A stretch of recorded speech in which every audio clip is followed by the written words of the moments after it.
प्यारे बच्चों, स्वागत है आपका एक बार फिर से आपके अपने YouTube channel study and all में। तो प्यारे बच्चों, जैसा कि आपको पता है, अभी हम लोग क्लास 12 केमिस्ट्री के ऑब्जेक्टिव का सीरीज देख रहे हैं। प्यारे बच्चों, इसमें अभी जो हमारा चैप्टर चल रहा है वो है हेलो एल्केन और हेलो एरीन। तो इसमें आपने देखा पार्ट 1 और पार्ट 2। तो पार्ट 2 में टोटल आपने 30 क्वेश्चंस और उसका डिटेल एक्सप्लेनेशन देखा है। आज हम लोग देखेंगे 31 से। तो आज के इस वाले सीरीज में हम देखेंगे क्वेश्चन नंबर 31 हेलो एल्केन और हेलो एरीन से। तो प्यारे बच्चों, ध्यान से देखिए। क्वेश्चन नंबर 31 कह रहा है आपका, शुष्क ईथर में किस यौगिक के साथ मैग्नीशियम की अभिक्रिया से ग्रिग्नार्ड अभिकर्मक बनता है। तो सबसे पहले आप जानिए कि ग्रिग्नार्ड अभिकर्मक होता क्या है प्यारे बच्चों। ग्रिग्नार्ड अभिकर्मक, ये ग्रिग्नार्ड अभिकर्मक होता है RMgX।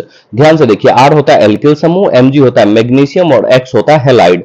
R हो जाएगा एल्किल समूह, X हो जाएगा हैलाइड मतलब halogen, fluorine, chlorine, bromine, iodine, और Mg होता है मैग्नीशियम।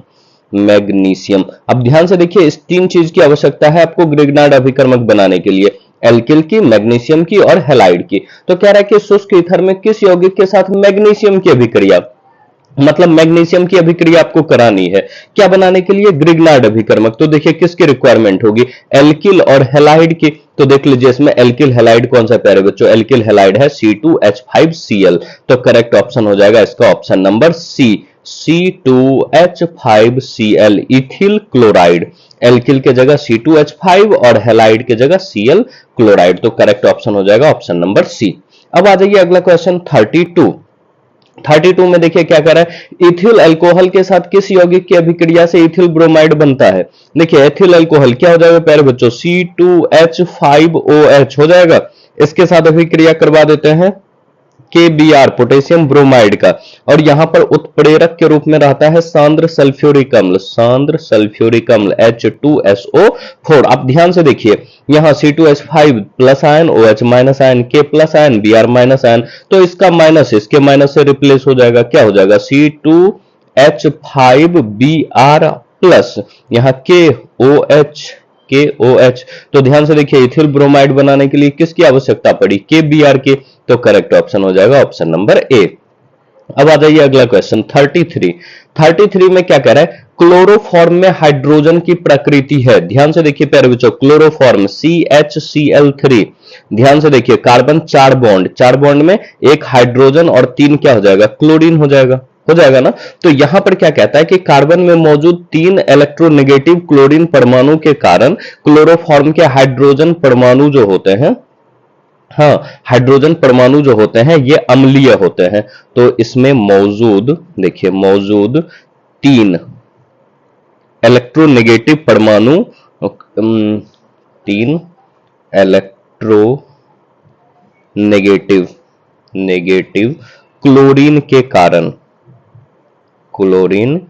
कारण ये जो हाइड्रोजन परमाणु होता है, हाइड्रोजन परमाणु ये अम्लीय होता है प्यारे बच्चों। कैसा होता है, अम्लीय होता है। तो देखिए करेक्ट ऑप्शन हो जाएगा ऑप्शन नंबर बी, 33 का बी। किसके कारण, इस तीनों इलेक्ट्रोनेगेटिव क्लोरीन के कारण।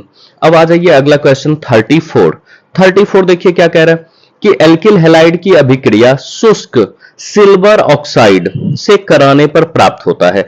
एल्किल हैलाइड क्या हो जाएगा प्यारे बच्चों, एल्किल हैलाइड में आप कुछ भी ले लीजिए, जैसे मान लीजिए हम मेथिल क्लोराइड ले सकते हैं CH3Cl। इसकी अभिक्रिया शुष्क बोले तो ड्राई Ag2O सिल्वर ऑक्साइड से करा दीजिए। और जैसे ही इसको गर्म करेंगे ना, तो देखिए यहां पे इसका दो अणु, अब यहां से क्लोरीन बाहर होगा और यहां से ऑक्सीजन। तो ऑक्सीजन क्लोरीन के जगह आएगा, और ऑक्सीजन आपको पता है डबल बॉन्ड है। तो यहां ना 2 परमाणु मेथिल का CH3 जब इस तरह से आएगा, देखिए ये डायमेथिल ईथर हो गया, डायमेथिल ईथर, और साथ ही साथ क्या बनेगा, AgCl प्लस AgCl। ध्यान से देखिए यहां पे 2 Ag और 2 Cl, यहां बैलेंस करने के लिए 2 लगा दीजिए।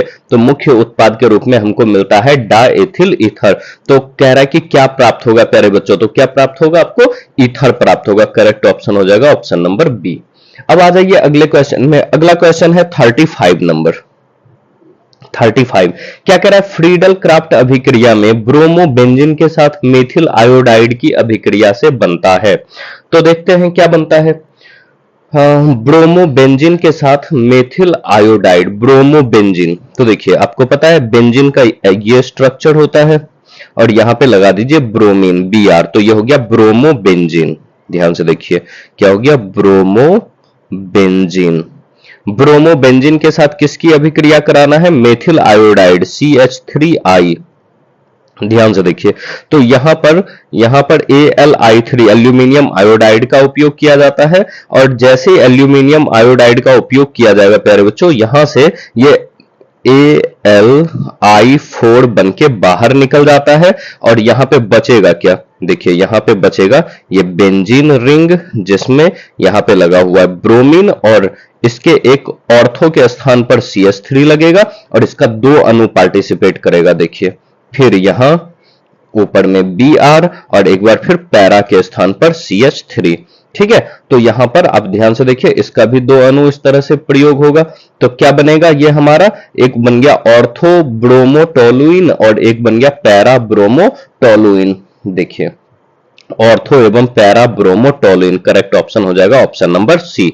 35 का करेक्ट ऑप्शन हो जाएगा सी। अब आ जाइए अगला क्वेश्चन 36 में क्या कह रहा है, यौगिक 2 क्लोरो 4 मेथिल हेक्स 2 इन के कितने त्रिविम समावयवी होते हैं। देखिए 2 क्लोरो 4 मेथिल हेक्स 2 इन, हेक्स मतलब 6 कार्बन।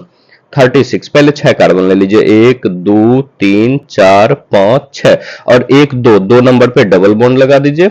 फिर कह रहा है 2 क्लोरो 4 मेथिल, 2 क्लोरो यहां क्लोरीन लगा दीजिए, 1 2 3 4 यहां पे मेथिल लगा दीजिए, बॉन्ड पूरा कर दीजिए, CH3 इसका पूरा है, यहां H, यहां भी H, यहां H2 और यहां H3। देखिए ये हो गया हमारा 2 क्लोरो 4 मेथिल हेक्स 2 इन। कह रहा है इसके कितने त्रिविम समावयवी होते हैं। प्यारे बच्चों समझना है, त्रिविम समावयवी मतलब जियोमेट्रिकल आइसोमर,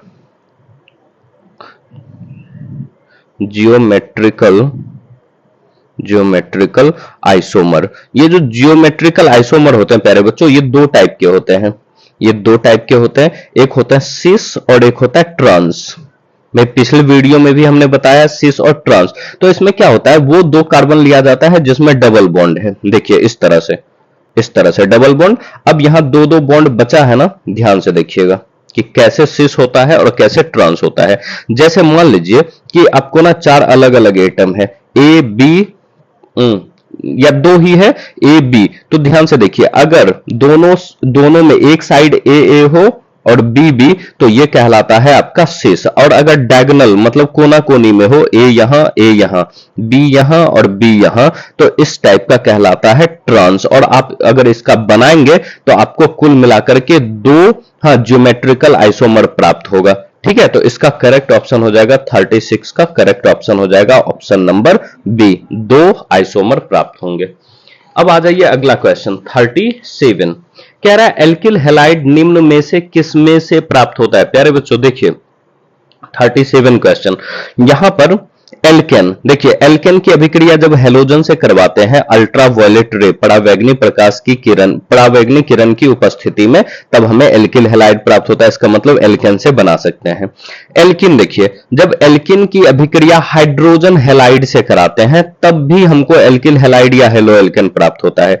तीसरा आ जाइए एल्कोहल, तो जब एल्कोहल को थायोनिल क्लोराइड जैसे SOCl2 PCl3 फास्फोरस पेंटाक्लोराइड या फास्फोरस ट्राइब्रोमाइड से रिएक्शन कराते हैं तब भी हमको प्राप्त होता है एल्किल हैलाइड। इसका मतलब इनमें से सभी, तो 37 में से करेक्ट ऑप्शन हो जाएगा डी, कि हम एल्केन से भी प्राप्त कर सकते हैं, एल्किन से भी और एल्कोहल से भी प्राप्त कर सकते हैं। अगला क्वेश्चन आ जाइए क्वेश्चन नंबर 38। क्या कह रहा है, निर्जल एल्यूमिनियम क्लोराइड की उपस्थिति में बेंजीन एन प्रोपिल क्लोराइड से अभिक्रिया कर क्या देता है। तो प्यारे बच्चों देखिए सबसे पहले बेंजीन, क्या कह रहा है बेंजीन, तो बेंजीन बना लीजिए, ये रहा आपका बेंजीन की अभिक्रिया किससे, एन प्रोपिल क्लोराइड। देखिए एन उसके आगे में लगता है जो सीधी सीधी श्रृंखला हो, CH2 CH2 CH3 और यहां लगा दीजिए एन प्रोपिल क्लोराइड, यहां लगा दीजिए Cl। तो देखिए ये हो जाएगा आपका एन प्रोपिल प्रोपिल क्लोराइड, और ये वाला हो जाएगा आपका बेंजीन। जब बेंजीन की अभिक्रिया एन प्रोपिल क्लोराइड से कराते हैं तब हमें क्या प्राप्त होता है? तो आप ध्यान से देखिए, यहां पर आप ध्यान से देखिए तो यहां उत्प्रेरक के रूप में प्रयोग होता है प्यारे बच्चों AlCl3 का, एल्यूमिनियम क्लोराइड का, और यहां पर ये बेंजीन देखिए, इसमें से यहां से एक हाइड्रोजन हटेगा। आपको पता है हर कॉर्नर पे एक हाइड्रोजन होता है, ये हाइड्रोजन इस क्लोरीन के साथ क्या बना देगा? HCl बना देगा। अब यहां पे आपका जुड़ेगा ये वाला हिस्सा CH, और इधर दोनों साइड लगेगा CH3 और CH3, इस तरह से, जिसको हम बोलते हैं आइसोप्रोपिल बेंजीन या क्यूमीन। इसका नाम है आइसोप्रोपिल बेंजीन, या इसी का रासायनिक नाम है क्यूमीन।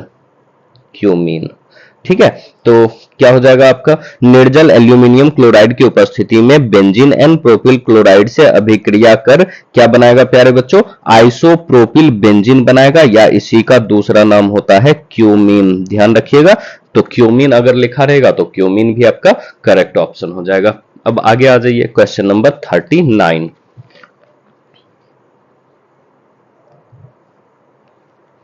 देखिए क्वेश्चन नंबर 39 में आ जाइए। 39 क्या कह रहा है? प्राथमिक एमीन क्लोरोफॉर्म और एल्कोहलिक KOH के अभिक्रिया से प्राप्त उत्पाद है। 39 कौन कौन सा चीज? प्राथमिक एमीन, हाँ प्राथमिक एमीन, क्लोरोफॉर्म और एल्कोहल, जब इसका अभिक्रिया कराते हैं प्यारे बच्चों तब हमको कार्बिल एमीन या आइसोसाइनाइड प्राप्त होता है। कार्बिल एमीन या आइसोसाइनाइड, कार्बिल एमीन या इसी को बोलेंगे आइसोसाइनाइड, ठीक है। आइसोसाइनाइड इसका क्या होता है? NC, इस तरह से रिप्रेजेंट करते हैं आइसोसाइनाइड को। तो करेक्ट ऑप्शन हो जाएगा आपका ऑप्शन नंबर बी। अब आ जाइए अगला क्वेश्चन 40।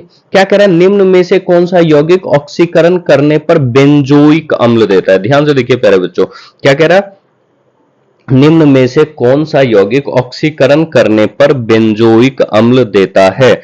तो देखिए इसमें से कौन कौन सा है? ऑर्थोक्लोरोफिनॉल, पैराक्लोरोटोलुइन, क्लोरोबेंजीन और बेंजिल क्लोराइड। इसका करेक्ट ऑप्शन होता है बेंजिल क्लोराइड। कैसे होता है?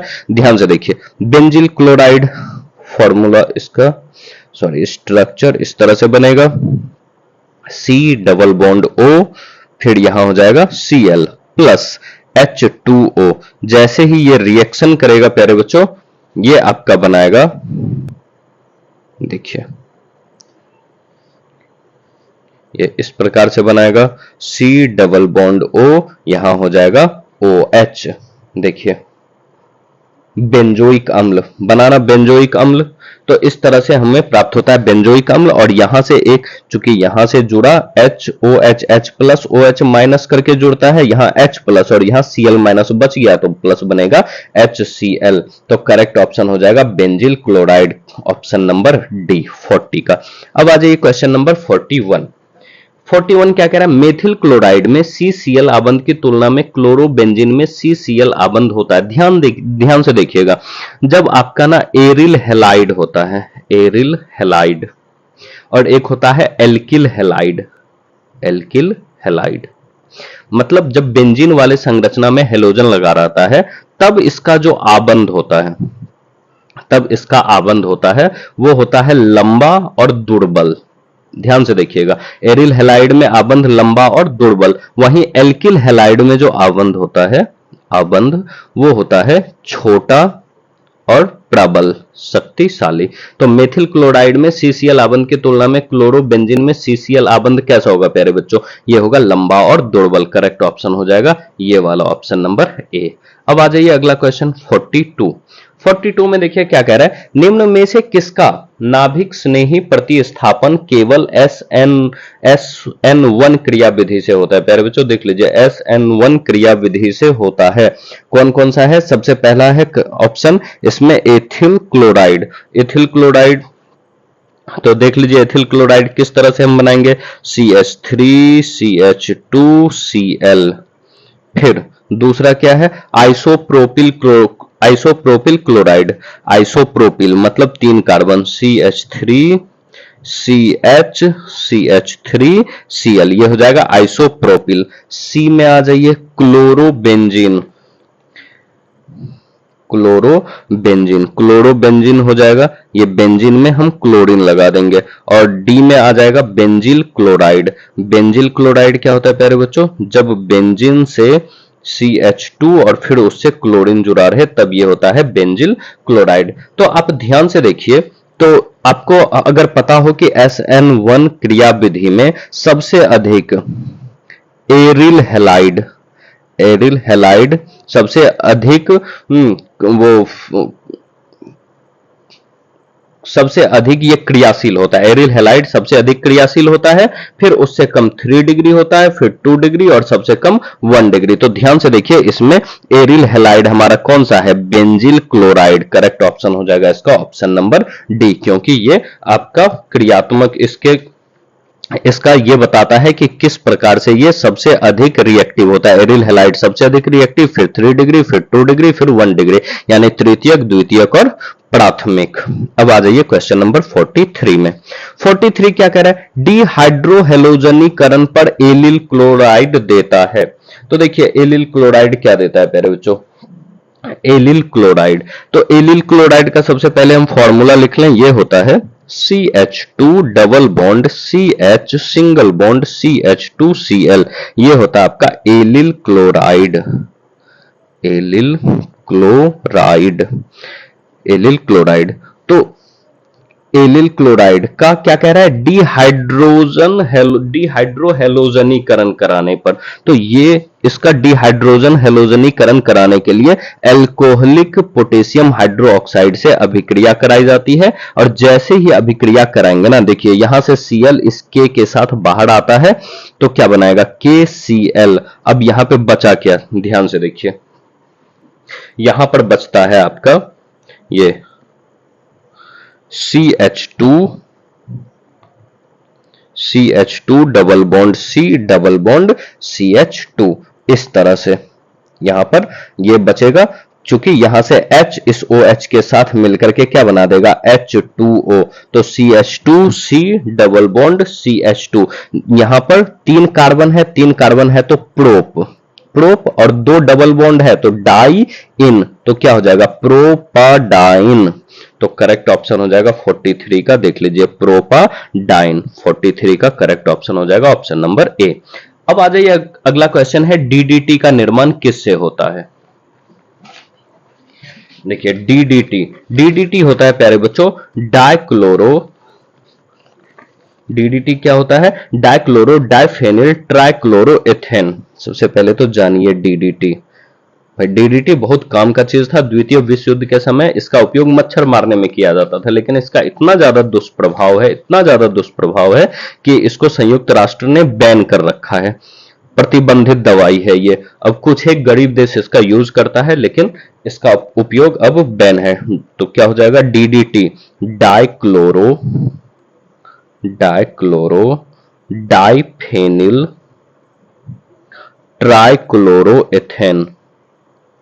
ट्राइक्लोरोएथेन। ठीक है, पूछ रहा है इसका निर्माण किससे होता है। तो प्यारे बच्चों, इसका जो निर्माण होता है ना आपका, वो क्लोरोबेंजीन और क्लोरल से होता है। क्लोरल एवं क्लोरोबेंजीन से होता है। किस तरह से, देखिए क्लोरोबेंजीन का 2 अणु, क्लोरोबेंजीन देखिए ये हो गया आपका क्लोरोबेंजीन। यहां Cl लगा दीजिए, यहां से भी लीजिए, इसमें भी लगा दीजिए Cl। इसका 2 अणु है क्लोरोबेंजीन का, क्लोरोबेंजीन। इसकी अभिक्रिया करा देना है क्लोरल से। क्लोरल होता है O डबल बॉन्ड C, यहां H CCl3, ये होता है आपका क्लोरल। और जैसे ही यह अभिक्रिया करेगा सांद्र सल्फ्यूरिक अम्ल के साथ, सांद्र सल्फ्यूरिक अम्ल के साथ, तो देखिए क्या होगा, यहां यहां आपको पता है हाइड्रोजन है और यहां भी हाइड्रोजन है, ये हाइड्रोजन यहां से दोनों हाइड्रोजन हटेगा, ये दो बॉन्ड मिलकर के इस ऑक्सीजन को रिप्लेस करेगा, तो दो हाइड्रोजन यहां से, एक ऑक्सीजन यहां से, क्या हो जाएगा, -H2O हो जाएगा बाहर। अभी देखिए क्या बचेगा, अभी यहां पे बचा Cl, यहां भी ध्यान से देखिए, यहां बचा Cl और यहां से दोनों हाइड्रोजन हटा, ये कार्बन से जुड़ेगा, यहां हो जाएगा H, फिर यहां हो जाएगा C और इसमें तीनों में क्लोरीन। तो यही आपका होता है, देखिए डाइक्लोरो, देखिए डाइक्लोरो है, डाइफेनिल है, फिर ट्राइक्लोरो और यहां दो कार्बन के साथ एथेन। तो इस प्रकार से हमको प्राप्त होता है DDT, किसकी सहायता से, क्लोरो बेंजीन और क्लोरल की सहायता से। तो इसका करेक्ट ऑप्शन हो जाएगा आपका ऑप्शन नंबर बी। अब आ जाइए इस पार्ट का आखिरी क्वेश्चन 45, क्या कह रहा है, निम्न में से कौन सा यौगिक जलीय पोटेशियम हाइड्रोक्साइड के साथ एसीटल्डिहाइड देता है। तो प्यारे बच्चों देखिए, एसीटल्डिहाइड जो देता है ये आपका देगा एथिल क्लोराइड। कैसे देता है, ध्यान से देखिए, 45 नंबर 45 क्या हो जाएगा, C2H5Cl,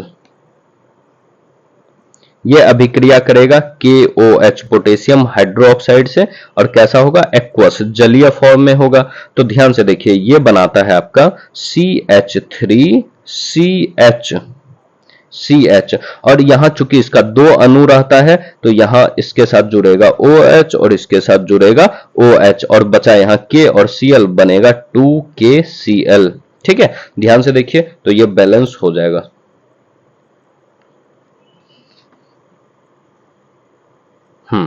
ठीक है, यहां पर ध्यान से देखिए, इसको बैलेंस करने के लिए आप क्या कर सकते हैं, हाँ, तो यहां से जो प्राप्त होगा फिर CH3CH, फिर यहां OH और यहां भी OH, यहां से H2O बाहर कर देते हैं, इसका निर्जलीकरण होता है। जैसे निर्जलीकरण होगा देखिए, OH और H बाहर निकल जाएगा तो क्या बचेगा, CHO, तो बचेगा CH3CHO, ये बना एसीटल्डिहाइड। तो करेक्ट ऑप्शन हो जाएगा ethyl chloride, option number D. 45 का करेक्ट ऑप्शन हो जाएगा ऑप्शन नंबर डी। तो प्यारे बच्चों, ये था हमारा आज का इस पार्ट का, पार्ट नंबर 3 का, हाँ, डिटेल एक्सप्लेनेशन। अगर इसमें आप ध्यान से देखेंगे तो आपको 2 मार्क्स की भी प्रिपरेशन साथ ही साथ हो जाती है प्यारे बच्चों। तो अगर आपको वीडियोज अच्छा लगता है तो वीडियोज को लाइक करिए और दोस्तों के साथ शेयर करिए, और अगर अभी तक आपने चैनल सब्सक्राइब नहीं किया है तो चैनल सब्सक्राइब करिए और बेल आइकॉन को दबाना बिल्कुल मत भूलिए। ठीक है प्यारे बच्चों, मिलते हैं अगले वीडियोज में, तब तक आप अपना ख्याल रखिए और मस्त होकर पढ़ाई करिए। Thank you.